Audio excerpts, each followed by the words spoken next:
Somebody get this stray Juliating. Somebody get this stray out of my meeting. 900 employees, a company-wide meeting, and Grant Whitfield, billionaire CEO, just pointed at the only black intern in the room and told him to leave. You deaf too? Get out. Solomon stood up, but walked toward the stage, not the door. Your system has 3 holes in it. I can prove it right now. Then hack it, right now. Challenge accepted. The room is frozen in tinsitation. Crack it, and I'll sign over my whole damn company. Remember you said that. Solomon looked at him like a man who just sealed his own fate. He sat down, plugged in a black USB drive. 11 minutes later, every screen in that building went dark. What Grant Whitfield lost after that morning wasn't just his company. It was everything he thought made him untouchable. Oh, but wait. You don't even know who Solomon Mitchell really is yet. And trust me, neither did they.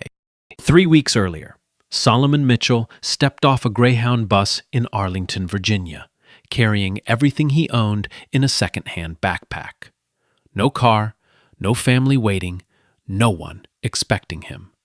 Just a printed email confirming a summer internship at Whitfield Digital Industries, the most powerful private cybersecurity firm in the country. The headquarters sat like a fortress of glass and steel just 4 miles from the Pentagon. Most people who worked there had spent years earning the right to walk through those doors. Ivy League degrees, government clearances, 6-figure signing bonuses. Solomon had none of that. What he had was a thrift store button-down, a laptop held together with tape, and a small black chess piece tucked in his pocket. A knight, carved from wood, smooth from years of being held. His foster mother Ruth gave it to him the year before she died. He was 15. She found it at a yard sale and pressed it into his palm and told him something he never forgot. The knight moves in an L, baby. Everyone else goes straight. The knight is the only piece on the board that jumps over walls. Ruth Mitchell was not his biological mother. She was a 61-year-old woman in East Baltimore who took in kids nobody wanted. She fed Solomon, read to him, and when she found out he could take apart a radio and put it back together at age 9, she walked 6 blocks to a pawn shop and bought him a $30 Raspberry Pi. That little circuit board changed his life. By 12, Solomon was writing his own code. By 14, he had built a functioning firewall for his middle school's network for free because no one would have paid a black kid from foster care to do it. By 16, he placed first in a national cybersecurity competition that drew contestants from MIT, Stanford, and Carnegie Mellon. He was the youngest, the only one without a college name behind him, and the only one the judges almost didn't let compete because they assumed his registration was a mistake. That competition put his name on a list, not a college list, but a government one. The Department of Defense had a program most people never heard of. They recruited young, they recruited quiet, and they recruited talent that the rest of the world had already decided to overlook. Solomon was exactly what they were looking for, but none of that was on his badge the morning he walked into Whitfield Digital Industries. The receptionist looked at his backpack, then at his face, and asked if he was there to deliver something. He said no, he was the new intern. She handed him a gray badge, the lowest tier in the building. Everyone around him wore silver or gold. The lobby alone told Solomon everything he needed to know about Grant Whitfield. A 40-foot digital wall displayed real-time cyber threat maps from 6 continents. Military-grade security scanners lined the entrance, and painted across the main wall in brushed steel letters was a quote: "If it can be built, it can be perfected. If it's perfected, it can't be broken." Grant Whitfield. Grant was 45, Stanford dropout, built his first firewall patent at 21, sold it for 8 figures, and used every dollar to create WDI.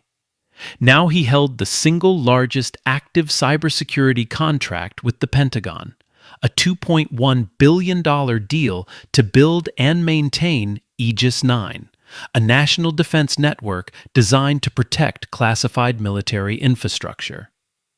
Magazine covers lined the hallway. Grant on Forbes. Grant shaking hands with senators.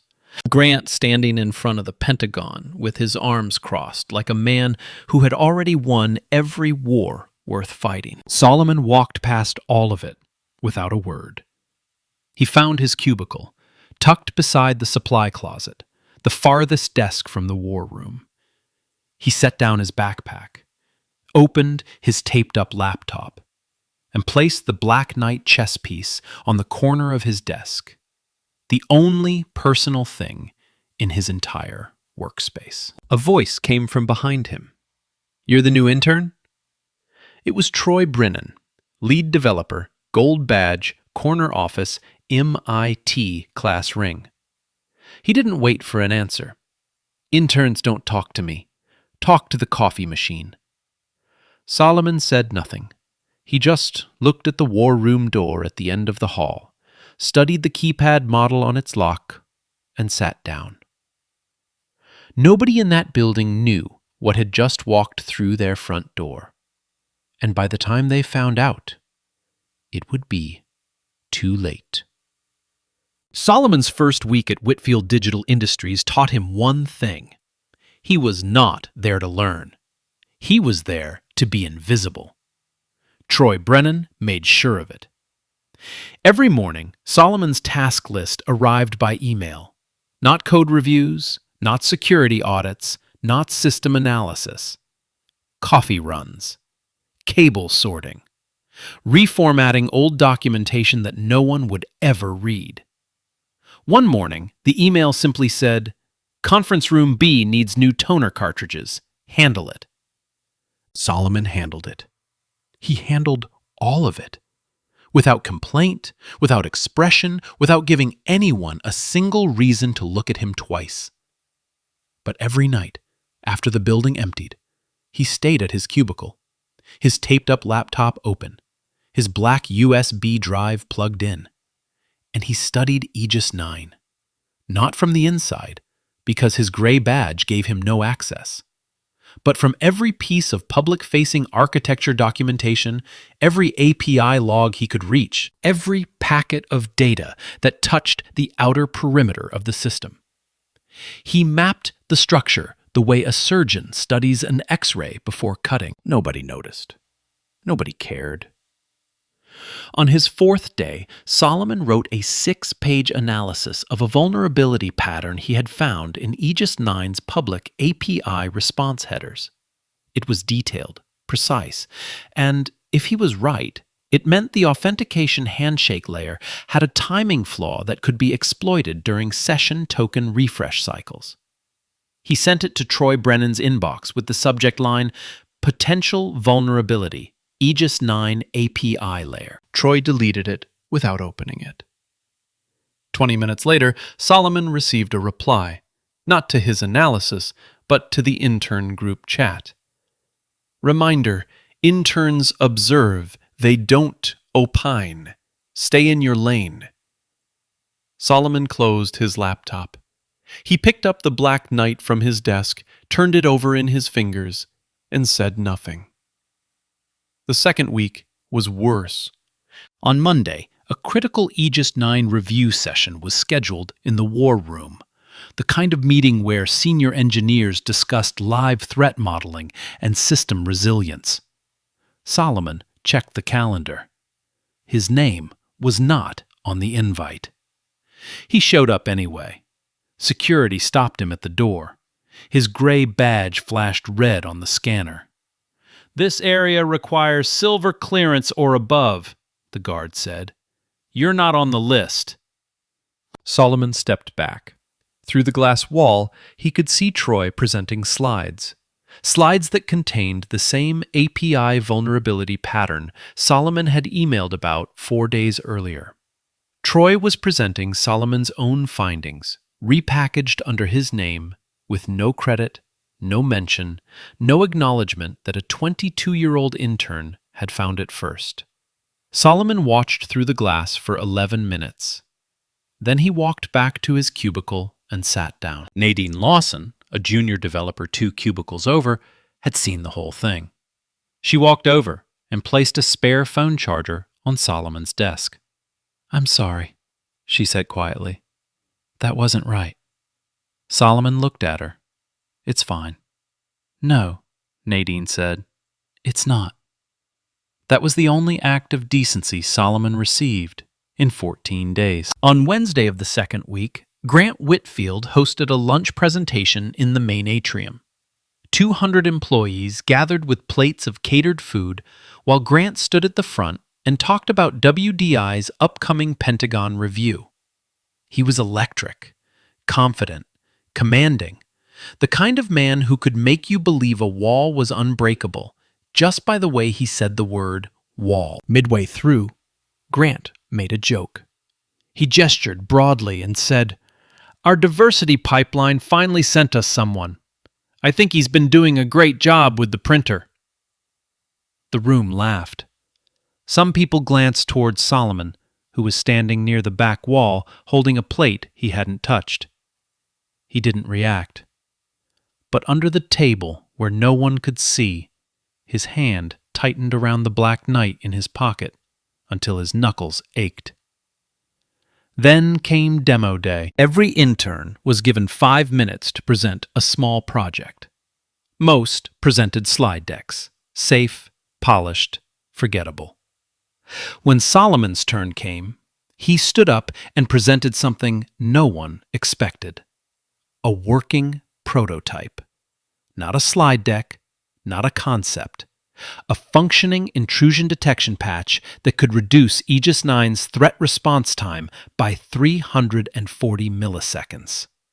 He had built it on his taped-up laptop on his own time, using only the data available from his gray badge access level. He got 20 seconds in.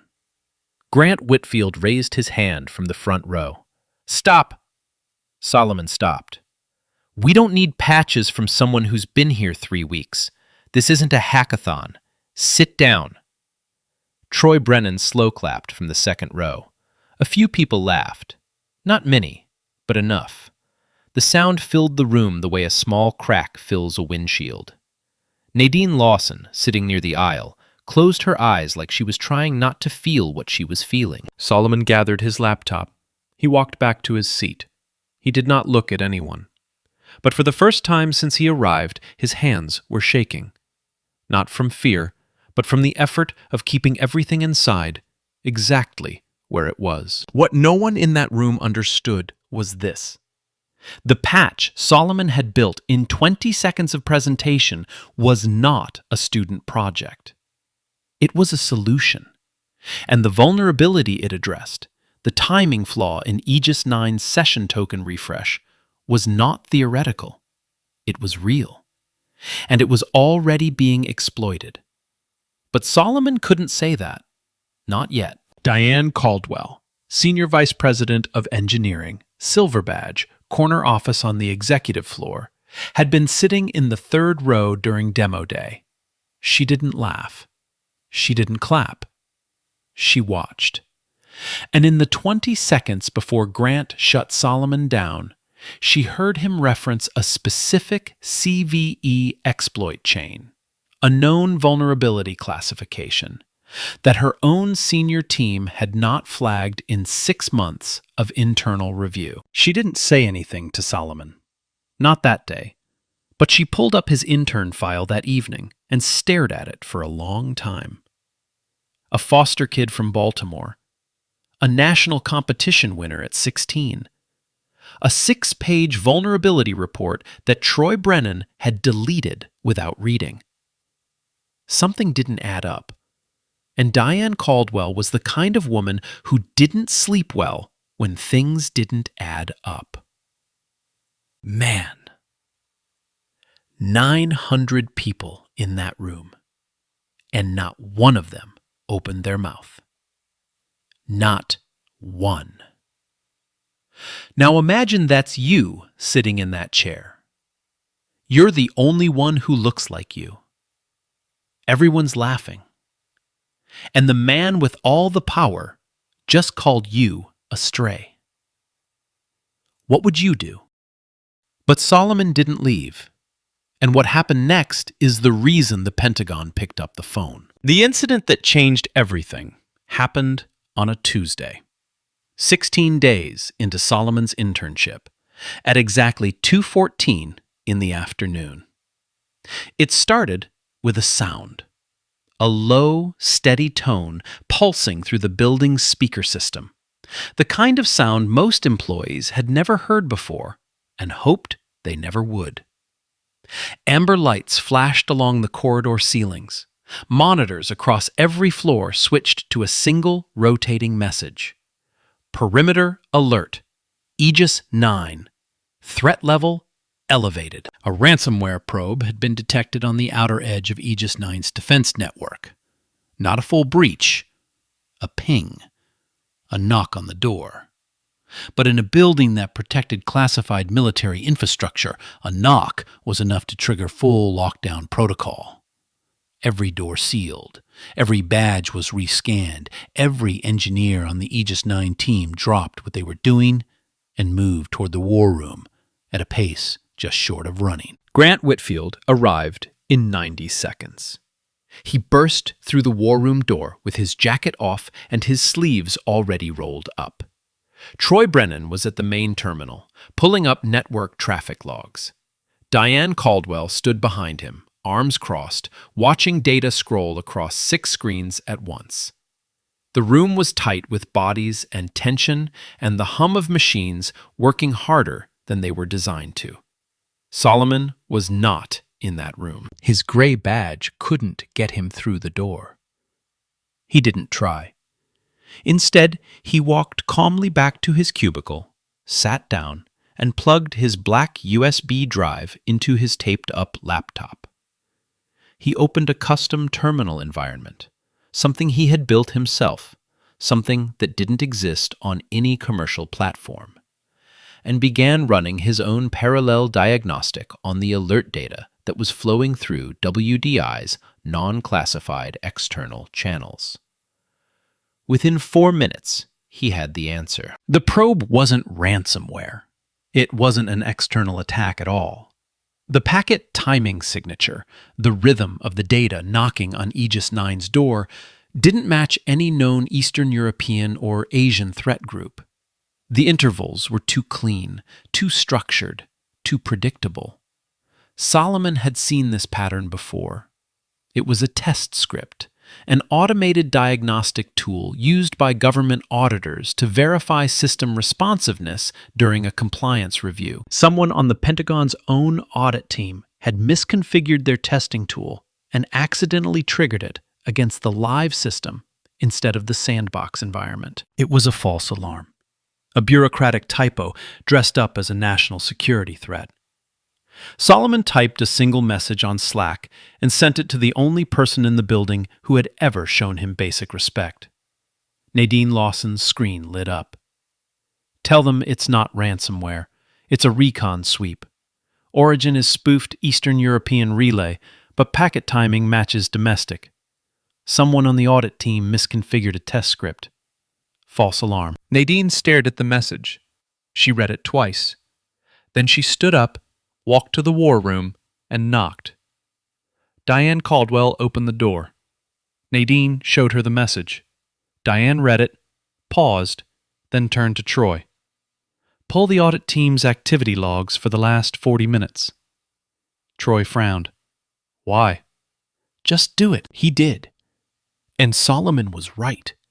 Every word. The probe was traced back to an auditor's laptop running a misconfigured diagnostic script. False alarm. No breach. No threat. No enemy at the gate. Just a government contractor who clicked the wrong button. The lockdown was lifted within the hour. Grant Whitfield sent a company-wide email taking full credit for swiftly identifying and neutralizing the incident. Solomon's name appeared nowhere. Troy sent a follow-up reminder to interns about staying in their lane during security events. But Diane Caldwell did not go back to her office. She walked to Solomon's cubicle.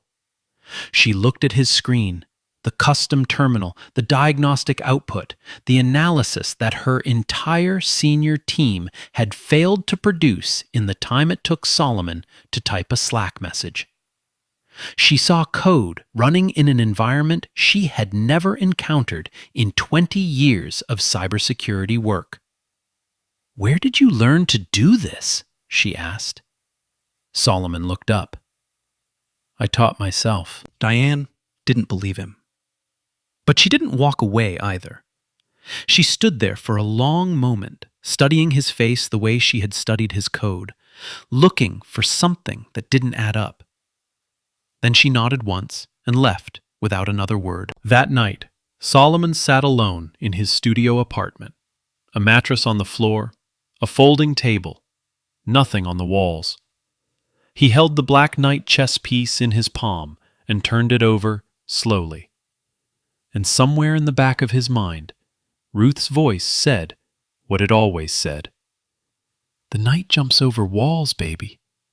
That's what makes it dangerous." Outside his window, Arlington glowed with the lights of buildings full of people who still had no idea who Solomon Mitchell was. But one person was beginning to wonder. And wondering, in a place like Whitfield Digital Industries, was the most dangerous thing of all. The all-hands meeting was scheduled for Friday afternoon, the last day of Solomon's third week. Grant Whitfield had called it personally. 900 employees packed the main auditorium, filling every seat and lining the walls too deep. The energy in the room was electric. Word had spread that the Pentagon's final certification review of Aegis 9 was less than 10 days away. If the system passed, WDI would secure the largest single defense contract renewal in the history of American cybersecurity. $2.1 billion. Grant's name cemented in history. His legacy made permanent. Grant took the stage like a man who had already won. He wore a charcoal suit with no tie, his sleeves rolled to the forearms, his signature look, the one from the magazine covers. He gripped the microphone with the ease of someone who had never once been told he was wrong in his own building. "Ladies and gentlemen," he began, "in 9 days the Department of Defense will conduct their final review of Aegis 9. And when they do, they will find exactly what every red team in the country has already found. Nothing. No breach, no weakness, no crack in the wall." He paused. Let the silence do the work. Because this system is not just good, it is perfect. And perfection does not break. The room erupted. Applause, standing ovation from the front rows. Troy Brennan clapped the loudest, gold badge catching the stage light like a medal. Solomon sat in the last row, gray badge, same thrift store shirt, same taped-up laptop bag under his seat. He had listened to every word, and when the applause faded and Grant opened the floor for questions, Solomon raised his hand. The room didn't notice at first. A gray badge in the back row was furniture, invisible by design. But Diane Caldwell, sitting in the fourth row, saw it. She turned around, and then the person next to her turned, and then the row in front. One by one, heads swiveled toward the back of the auditorium like dominoes falling in slow motion. Grant noticed the shift. He squinted toward the back. When he saw who it was, his expression moved through 3 phases in 2 seconds. Confusion, recognition, amusement. "Well," he said into the microphone, leaning forward with a grin that was half showman, half predator. "The coffee kid has a question." Solomon stood up. His voice was calm, level, and carried clearly without amplification. Mr. Whitfield, I've spent 3 weeks reviewing every piece of publicly available documentation on Aegis 9's architecture. The authentication handshake layer has at least 3 exploitable vectors. The session token refresh cycle has a timing flaw that can be triggered through a custom injection sequence. And your TLS renegotiation protocol has a gap wide enough to drive a truck through. Silence. The kind of silence that has weight to it. The kind that presses against your eardrums and makes you aware of your own breathing. Then Troy Brennan laughed. Loud, deliberate, from the second row. The coffee kid thinks he found a hole in a $2 billion system. A few people laughed with him. Not many, but enough. Grant tilted his head. He studied Solomon the way a cat studies something small that just moved. And in that moment, a decision was made. Not a rational one, not a strategic one, but the kind of decision that only a man who has never been publicly challenged in his own kingdom would make. Grant's ego stepped forward. His judgment stepped back. And the words came out before the smarter part of his brain could stop them. "You know what?" Grant said, his voice rising for the crowd. "Somebody get this stray a terminal." He spread his arms wide. "Hack this system, right here, right now, in front of every single person in this room." He paused, letting the drama build, feeding off the energy of 900 people who were already leaning forward in their seats. "And if you crack it, I'll sign over my whole damn company." The room buzzed. People whispered. Phones came out. Troy Brennan leaned back in his chair with his arms crossed, and a smirk that said this was already over. A workstation was wheeled onto the stage. The main projection screen lit up with Aegis 9's sandbox environment, a live mirror of the actual defense system, identical in every way except that it wasn't connected to classified military networks. The cursor blinked on a dark screen, waiting. Solomon walked to the stage. He didn't rush. He didn't hesitate. 900 pairs of eyes tracked him the way an audience tracks a man walking to the edge of a cliff. He sat down at the workstation, removed the black USB drive from his lanyard, the same one every coworker had dismissed as a music stick, the same one Troy had joked about in the break room, the same one that held a custom-built penetration suite Solomon had coded himself over 6 years. He plugged it in. Before his fingers touched the keyboard, he looked up at Grant Whitfield, the first time in 3 weeks that Solomon had held direct, unbroken eye contact with the man who owned the building, the system, and every person in it. "You should know," Solomon said quietly, just loud enough for the front rows to hear. "I'm not doing this to embarrass you. I'm doing this because people's lives depend on this system actually working." Grant smirked. 11 minutes to prove the whole world wrong. Clock's ticking, kid. Solomon turned to the screen. His fingers found the keys. And he began. The room watched.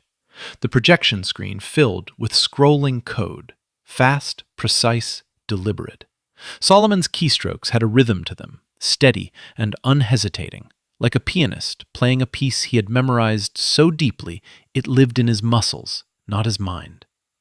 He initiated a custom handshake injection targeting Aegis 9's TLS renegotiation sequence. He exploited the timing vulnerability in the session token refresh cycle, the exact flaw he had written about in the 6-page report Troy deleted without reading. Layer by layer, Aegis 9 opened.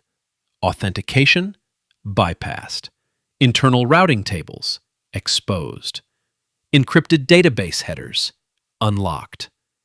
Each layer peeling away like skin from a fruit, clean and irreversible. The room's energy shifted. People stopped whispering. Troy uncrossed his arms. Diane Caldwell stood up from her seat. On screen, the progress bar of Solomon's penetration suite climbed. 60%, 70, 80, and with every increment, the silence in the room grew heavier, thicker, harder to breathe through. Grant Whitfield's smirk was gone. His face was pale. He stepped toward the workstation and said, "That's enough. Stop." Solomon didn't stop. Grant's voice cracked. "I said stop!" Solomon's fingers kept moving, and 900 people watched a 22-year-old intern do what every red team in the country had failed to do: break the wall that could not be broken. 11 minutes and 14 seconds. That's how long it took. Not an hour, not a day, not the 6 months Grant Whitfield's own senior team had spent assuring him the system was untouchable. 11 minutes and 14 seconds from the moment Solomon's fingers touched the keyboard to the moment he pressed enter one final time. Every screen in the auditorium went black. 900 people held their breath. Some stood. Some grabbed the person next to them. The projection screen on stage, the one that had been displaying Aegis 9's proud, layered architecture like a cathedral of code, flickered once, twice, then resolved to a single line of text, green font on black background. 2 words and a name. Aegis 9. Breach complete. All nodes compromised. Nightfall. Nobody moved. Nobody spoke.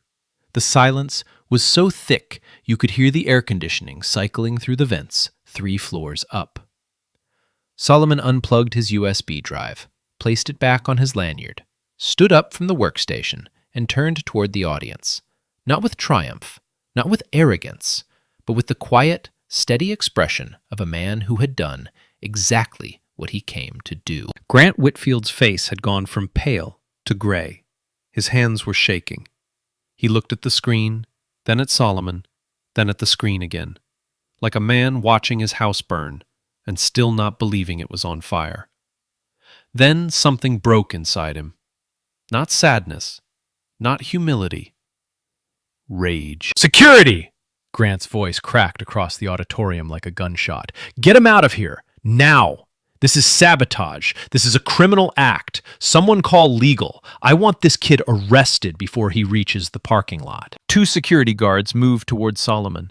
Troy Brennan was already on the phone, his face white, barking instructions at the legal department. The auditorium erupted into chaos.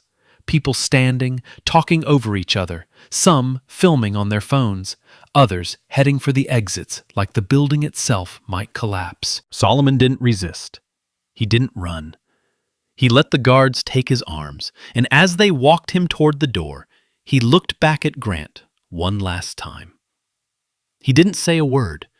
He didn't need to. The Black Knight had jumped the wall. And the wall was in pieces. That night, Grant didn't sleep. He sat in his office with the lights off, staring at his phone, waiting for the legal team to confirm charges had been filed. He told himself this was sabotage, an inside attack, a disgruntled intern with a grudge and a stolen tool set. He told himself the system was fine, that what Solomon had done was a trick, a stunt, something that could be explained away and patched by morning. He told himself he was still right. He was still telling himself that at 5:47 the next morning when his phone rang. Blocked number. "Mr. Whitfield, this is Colonel Harold Price, United States Department of Defense, Cyber Command Division." Grant sat up straight. "Colonel, I was going to call your office this morning. We had an incident yesterday. An intern accessed our system without auth." "I know exactly what happened, Mr. Whitfield. That's why I'm calling." Price's voice was flat, military precise, stripped of warmth. "Solomon Mitchell, the young man you had escorted out of your building last night, is operative Nightfall. He is a member of Unit 91, our classified Cyber Red Team. He was placed inside your organization at our direction to conduct a live environment penetration assessment of Aegis 9 before final contract certification. The room tilted. Grant pressed his hand against the desk to steady himself. That's not possible. He's an intern. He's 22 years old. He is 22. He is also the youngest operative ever admitted to Unit 91. His previous record for a Tier 1 defense system breach was 18 minutes. Last night, he broke his own record. Price paused, the kind of pause that carries the weight of what comes next. Mr. Whitfield, your system failed. The contract review is suspended, effective immediately. You will receive formal notice by 0900. The line went dead. Grant Whitfield sat in the dark, the phone still pressed against his ear, the city of Arlington beginning to glow through his office window. And somewhere out there, in a studio apartment with a mattress on the floor and a chess piece on a folding table, Solomon Mitchell was already awake, already working, because the breach was only the beginning of what he had found inside Aegis 9. And what he had found was far worse than a broken wall. The news broke before the sun was fully up. WDI's stock dropped 31% in pre-market trading. By 8 o'clock, every financial outlet in the country had the same headline. Whitfield Digital Industries' flagship defense system breached by Intern.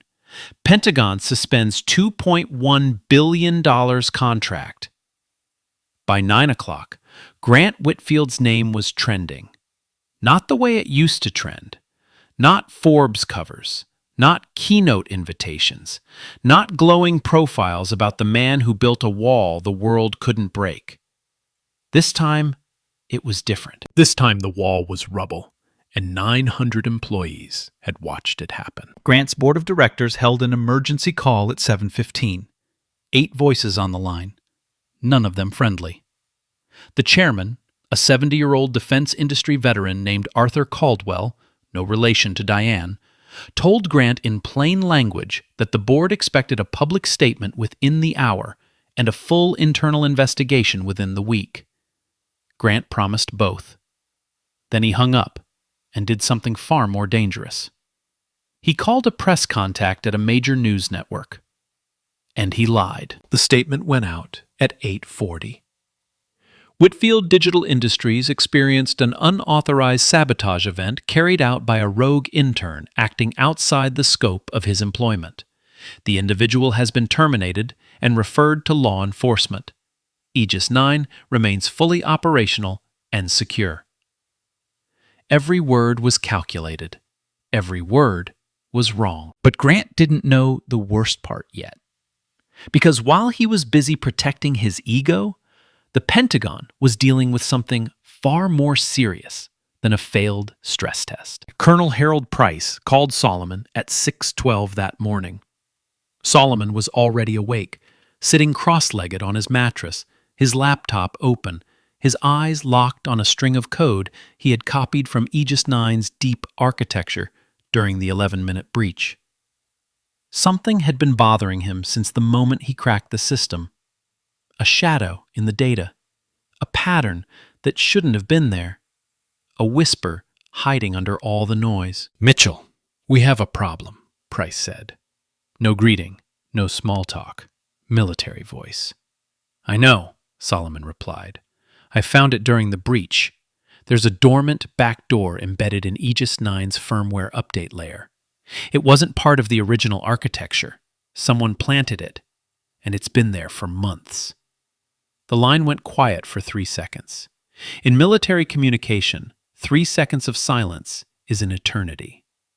"How bad?" Price asked. "If you had certified Aegis 9 and deployed it across active military networks, whoever planted this would have had remote access to classified infrastructure at 14 bases. Communications, logistics, weapons coordination, all of it, wide open. Another silence. Then, "How long do we have before they know we've found it?" Solomon had already calculated this. The back door was designed with an automated check-in protocol, a tiny ping sent to an external server every 6 hours to confirm the access point was still active. The last check-in had occurred at 2 in the morning. The next one was scheduled for 8. If the back door pinged and found the system altered, locked, or monitored, the threat actor would know they had been discovered and could trigger an emergency data exfiltration protocol to extract whatever classified material they could grab before the door closed. 6 hours from the last ping, Solomon said. That gives us until 8 tonight. But if I were them, I'd build in an early trigger. I'd assume 5. Then you have 5 hours. I'm sending a team to WDI now. You'll lead the operation. Solomon paused. Colonel, they threw me out of the building last night. They won't this morning. At 7:45, a black SUV pulled up to Whitfield Digital Industries. Solomon Mitchell stepped out, but not the way he had arrived 3 weeks ago. No Greyhound bus, no second-hand backpack, no gray badge.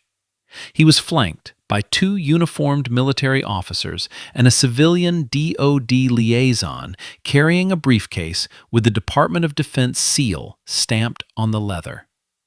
Solomon wore the same thrift store shirt, the same taped-up laptop bag, but around his neck hung a new lanyard, red, with a clearance level that made every badge in the building obsolete. The receptionist, who had mistaken him for a delivery driver on his first day, watched him walk past without a word. The security guards, who had escorted him out 12 hours ago, stepped aside. The glass doors to the war room, the ones his gray badge could never open, parted for him automatically. Troy Brennan was inside. He saw Solomon enter. His face went white, then red, then a color that didn't have a name. He opened his mouth to say something, but the military officer behind Solomon spoke first. Everyone in this room now reports to Operative Mitchell. Questions go through Colonel Price. Troy closed his mouth. Diane Caldwell was already there. She stood by the main terminal, arms crossed, waiting.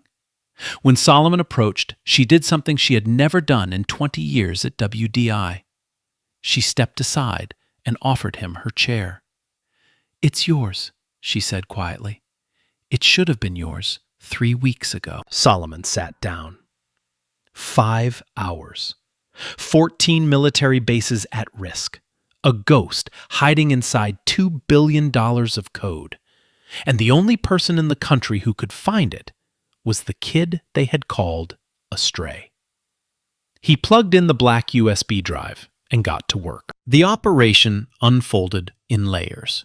First, Solomon mapped the back door's exact location, buried inside a routine firmware update that had been pushed to Aegis 9 4 months earlier. The update had passed every internal security review because it was disguised as a standard vendor patch. Someone on WDI's own supply chain, a third-party contractor with firmware access, had injected the malicious payload into a legitimate update. It was the digital equivalent of hiding a bomb inside a medicine bottle. Clean, professional, almost invisible. Almost. Solomon reverse-engineered the malware payload, a custom rootkit designed to remain dormant until activated by the external check-in ping. He traced the communication pathway through 3 layers of encrypted proxies, peeling each one back like skin from a wire. Diane's team fed him data. The DoD analysts cross-referenced his findings in real time. The room was silent, except for the sound of keyboards and the low hum of servers working at capacity. At hour 3, Solomon found the contractor. A small firmware vendor based in Northern Virginia with DoD clearance and a clean record, except for one employee who had been quietly wiring payments to an offshore account in Cyprus for the past 11 months. The forensic trail was thin, but real. enough to hand off to intelligence agencies, enough to start pulling threads. At hour 4, Solomon hit a wall. The backdoor's check-in protocol had shifted. The ping came early, 2 hours ahead of schedule. Alarms lit up across every screen in the war room. The threat actor knew something was wrong. Maybe they had a secondary monitoring system. Maybe they had gotten lucky. It didn't matter. The clock had just been cut in half. Solomon's fingers moved across 2 keyboards simultaneously. His left hand isolated the compromised node, quarantining it from the rest of Aegis 9's network. His right hand deployed a counterfeit handshake, a fake response designed to fool the external server into believing the backdoor was still active and untouched. It was a bluff, a digital lie, and it had to be perfect, because if the threat actor detected the deception, they would trigger the exfiltration protocol and pull every piece of classified data they could reach before Solomon could shut the door. Sweat ran down Solomon's temples. Colonel Price was on a secure line in his ear, coordinating with NSA analysts at Fort Meade. Diane stood behind Solomon, watching his screen, her hand gripping the back of his chair. Troy Brennan sat 2 terminals away, running the support tasks Solomon had assigned him, following orders from the intern he had told to fetch coffee 16 days ago. The counterfeit handshake held. The external server accepted the fake response. The threat actor didn't trigger the exfiltration. Solomon had bought himself 30 more minutes. And in those 30 minutes, he did what no one else in the building could do.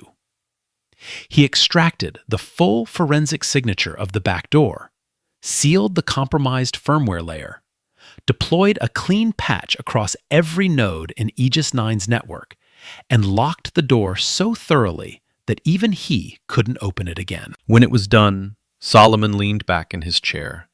His hands were still, his eyes were closed. The war room was quiet. On every screen, a single status message glowed green. Aegis 9. All nodes secured. Threat neutralized. Diane Caldwell exhaled, like she had been holding her breath for 5 hours. Colonel Price's voice came through the secure line. Confirmed. Backdoor neutralized. Forensic package received. Outstanding work, Operative. Solomon opened his eyes. He looked at the screen for a long moment. Then he said quietly, to no one in particular, "The wall didn't fall because I pushed it. It fell because no one checked the foundation." Grant Whitfield had been watching from the observation room the entire time. 5 hours. Through the glass, he had seen Solomon command the room, his engineers deferring to a 22-year-old, his systems being rebuilt by the hands of the man he had called a stray. And in the final hour, when the early ping triggered and alarms filled the war room, Grant saw something on Solomon's screen that stopped his breath. The compromised firmware update. The backdoor's entry point. The exact vulnerability that Solomon had tried to present at Demo Day. The patch Solomon built. The presentation Grant shut down after 20 seconds. If Grant had listened, just listened, that back door would have been found 4 months ago. His ego didn't just humiliate an intern. It nearly handed America's classified defense network to an enemy that was already inside the house. Grant sat alone in the observation room for a long time after the screens went green. He didn't move. He didn't speak. And for the first time in his adult life, Grant Whitfield had nothing to say. 72 hours later, the Pentagon completed its review. The results were classified, but the outcome was not. Aegis 9 would be rebuilt, not patched, not updated, not adjusted. Rebuilt from the ground up using a new security architecture, And the blueprint for that architecture was based on the work of one person, Solomon Mitchell. His intrusion detection patch, the one Grant Whitfield had silenced after 20 seconds at demo day, became the foundation of the redesigned system. The 340 millisecond improvement Solomon had built on a taped-up laptop in a cubicle next to the supply closet was now embedded in the core of America's most critical cyber defense network. The contract was reinstated. Conditionally. The Pentagon appointed a permanent DoD oversight team to monitor WDI's rebuild process. The days of Grant Whitfield answering to no one were over. On Thursday morning, Solomon stood in a windowless room deep inside the Pentagon. No cameras, no press, no audience. Just Colonel Harold Price, 2 senior officials from Cyber Command, and a flag on the wall. Price pinned a commendation to Solomon's chest, a small metal bar that carried no public record but meant everything to the people in that room. Price shook Solomon's hand and held it. Most operatives take years to prove themselves. You proved yourself before anyone even knew you were in the room. Solomon looked at the commendation. He thought about Ruth, about the Raspberry Pi from the pawn shop, about the chess piece in his pocket. He nodded once and said, "I had a good teacher." That same afternoon, Diane Caldwell called Solomon. Not through official channels, not through the DoD liaison. She called his personal phone, the prepaid one he had bought at a gas station his first day in Arlington. "I owe you an apology," she said. "Not for what I did, for what I didn't do. I saw it, Solomon. I saw what was happening to you, and I stayed quiet." Her voice cracked, just slightly, just enough. "That won't happen again." Solomon was quiet for a moment. Then he said, "You were the only one who looked at my code. That mattered more than you know." The board voted on Monday morning, 8-2. Grant Whitfield was removed as CEO of the company he built from a garage. 23 years of work undone in 15 minutes. The public statement called it a resignation. Everyone knew it was a firing. His press statement, calling Solomon a rogue intern, collapsed within 48 hours. The Department of Defense released a redacted summary confirming the penetration test was fully authorized. Every word Grant had told the press was a lie. Congressional investigators opened an inquiry into why known vulnerability reports had been buried internally. Troy Brennan's deleted email was recovered.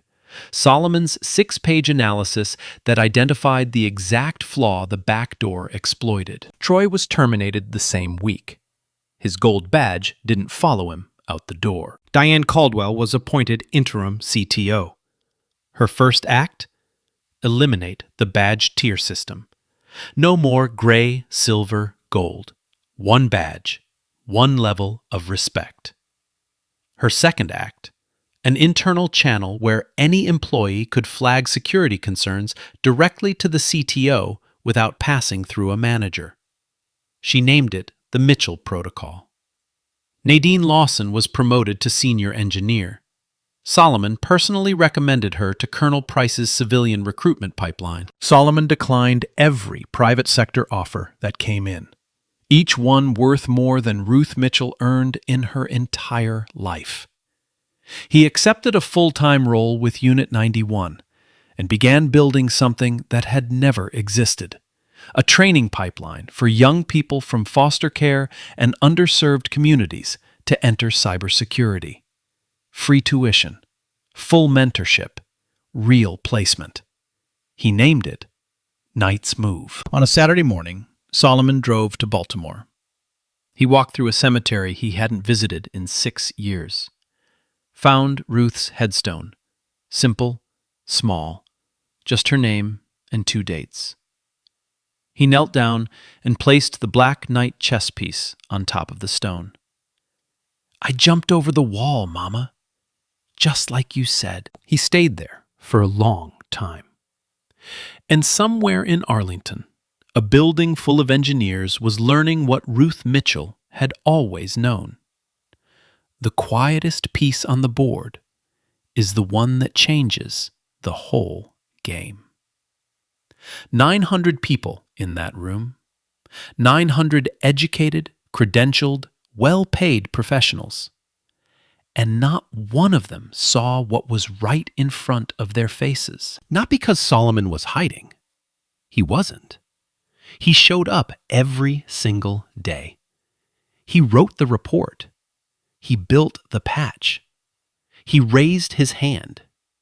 He stood up when everyone expected him to sit down. He did everything right. And they still looked through him like he was glass. That's the thing about arrogance. It doesn't just blind you to what's coming. It blinds you to what's already there. Grant Whitfield didn't lose his company because Solomon was smarter than him. He lost it because he decided the moment he saw a black kid in a thrift store shirt with a gray badge that Solomon had nothing to offer. He made that decision in less than a second. And he spent 3 weeks reinforcing it. Every joke, every dismissal, every turned back, every deleted email. Each one was a brick in a wall Grant built around his own judgment. And when that wall finally came down, it didn't just take his company. It took everything. The most dangerous system failure isn't a line of bad code. It's the arrogance that refuses to listen. Solomon Mitchell didn't walk into Whitfield Digital Industries to prove anyone wrong. He walked in to do a job. The fact that he had to endure what he endured just to be allowed to do it, that's not his failure. That's ours. Every day, in every industry, in every room where power sits at the front and everyone else sits in the back, there is someone like Solomon. Someone who sees the flaw, someone who has the fix, someone whose hand is raised and whose voice is ready. The only question is whether the people in charge are brave enough to listen or too proud to try.